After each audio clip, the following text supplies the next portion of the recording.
La notizia di oggi è che in questa settimana si sono già iscritti 150 persone. Sicuramente siamo soddisfatti, mancano ancora 3 settimane, ricordiamolo, perché il bando rimarrà fuori 3 settimane, quindi probabilmente questo è un numero destinato a crescere. C'è ancora tempo, ma per il momento la Regione tira un primo sospiro di sollievo. 150 adesioni in una sola settimana per la medicina interna sono una bella cifra.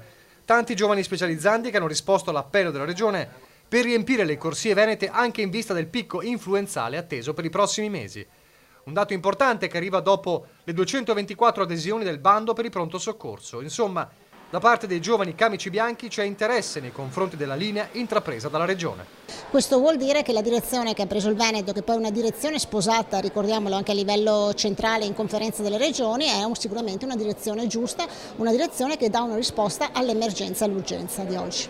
E in queste ore è partito anche il lavoro dell'osservatorio regionale specifico dove, con università e ordine dei medici, si affronterà l'aspetto dell'inserimento degli specializzandi al quarto e quinto anno. Una sanità veneta è una sanità che non si ferma, che continua a investire.